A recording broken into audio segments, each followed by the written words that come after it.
Ken Huss. Welcome to this week's edition of Kenny's Two Pennies. This week, we're going to have a little preview of the second season of Syracuse basketball, the conference season, the Big East Conference. But first, a word from our sponsor. Hello, Syracuse fans. Want to know where I watch the Syracuse games? Right here at Dewey's Third Ward Tavern, Bridge Street in Seneca Falls. Want to watch the NFL? Dewey's has the NFL ticket. And also on Thursday nights, Dewey's has the NFL Network. So you don't have to worry about missing if you got cable. Dewey's broadcasts all Syracuse games, basketball and football. Dewey's has 21 televisions to watch all your sports action. Come to Dewey's Third Ward Tavern here on Bridge Street in Seneca Falls. I'll see you here. This has all been a warm-up, because you know what? Starting tomorrow night and leading on to the end of the season to the tournament, it's all Big East Conference time. Now, let's take a look at some of the opponents here, the venues, and what's going on. For the 6 games that Syracuse plays a conference opponent only at the Dome, excuse me, I've kind of divided it into 3 categories. The 2 teams I know Syracuse can beat, the 2 teams that I know are pick'em, and 2 that Syracuse will be hard-pressed to win against. For their home part, against the opponents they only play at home, the 2 opponents I think that Syracuse can beat are Seton Hall and DePaul. DePaul hasn't shown very much so far in their non-conference schedule so far. In fact, they're only 5-7. Of course, you know what happened when they played DePaul 2 years ago. They got waxed by 30 points. Somewhere up there when they played DePaul, the ghost of Ray Meyer was going, and that's no hyena. Seton Hall hasn't also shown me very much, but I think maybe because he was fired from his NBA coaching job, 1/3 of the Big East Mafia in the 80s probably could be there to lend some moral support to the Pirates. But I wonder, if P.J. Carlissimo was there in the Dome, where's Latrell Sprewell? Let's hope there's no fight this year. Well, those are the 2 I think Syracuse can beat. The 2 that I definitely think are pick'ems are West Virginia and Cincinnati. The Mountaineers and the Bearcats seem to be middle-of-the-road Big East teams. The Mountaineers could maybe be in the upper echelon. But right now, both teams look pretty decent and could give Syracuse a pretty good tussle on the Dome floor. The Bearcats always are a pretty good team. And in fact, the Bearcats play Memphis and John Calipari tonight. But let's hope they don't give that Italian another spanking. Sorry, I gotta be politically incorrect. Of course, Calipari could not warrant political correctness, especially if he goads the Cincinnati coach to do a John Chaney. That would be something to see. The 2 opponents that I think Syracuse will be hard-pressed to win at home, even though there'll be a rabid pro-orange crowd, are Notre Dame and Louisville. Cardinals always field a great team. Even when Denny Crum and Rick Pitino were their coaches, the Cardinals were always the upper echelon. And I think this year, Cardinals got another talented team. Notre Dame especially with Haringouty and Hansborough leading the way for the Fighting Irish.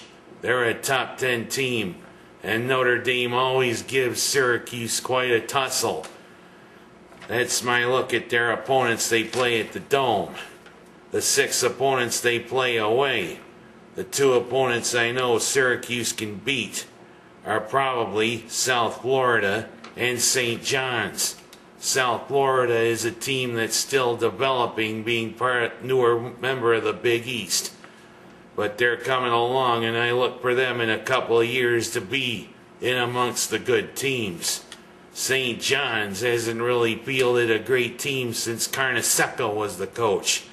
But of course, being down there in Madison Square Garden where they're playing, maybe good old Louis can use some of his gravelly voice and urge the Red Storm to maybe storm on the Orange. Although I hope that doesn't happen. But he was 2/3 of the Big East Mafia, so we'll see.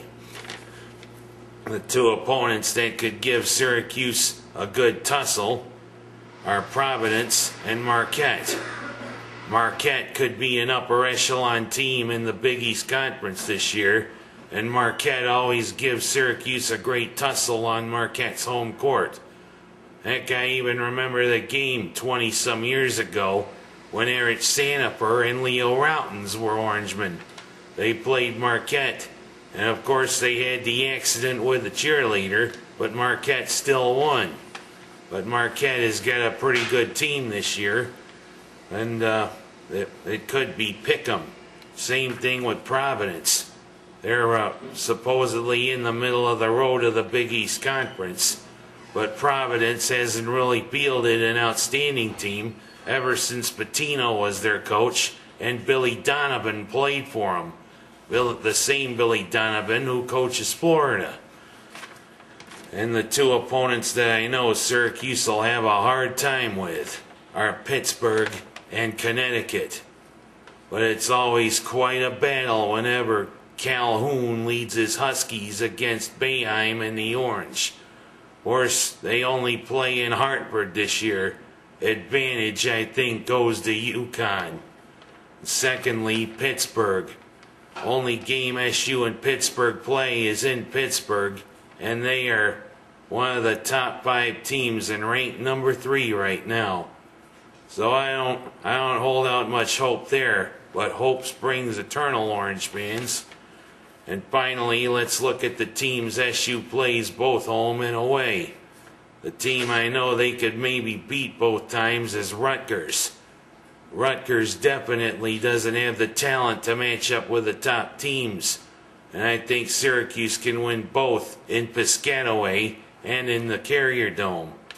But of course, the other two opponents they played twice are good old-fashioned Syracuse rivals, the Villanova Wildcats, and of course, the rival of rivals for Orange basketball, the Hoyas, coached by John Thompson III, son of John Thompson Jr.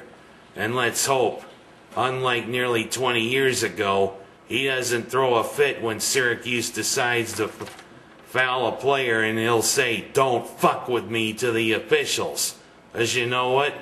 Like father, like son, maybe. Heck, I was in audible range when Thompson did that almost 20 years ago. And I was one of those who went bye-bye to him when he walked off the court. Of course, Greg Esherick was the assistant coach, but you know what? He would probably gladly pay somebody to give one of his players a hard foul, because it is unfair to do that. But Esherick's no longer on the bench, and you know what? He won't be happy when Syracuse beats him.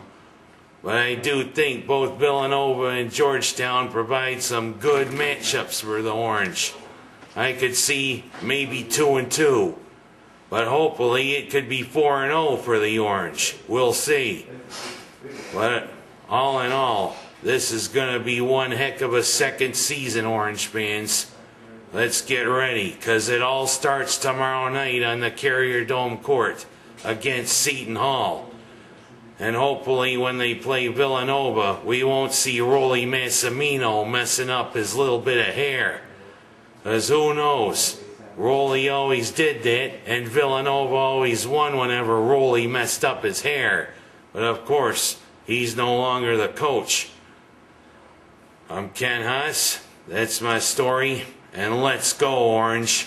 Let's have a great Big East tilt. Yeah, I guess I forgot. He said he was on vacation or something like that, I believe.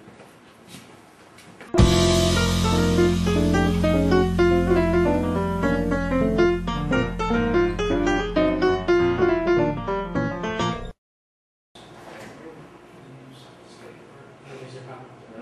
Somebody else open. And there's one for you and one for the business, so. Wonderful. Morse. All righty. Have a good day. Sorry about that.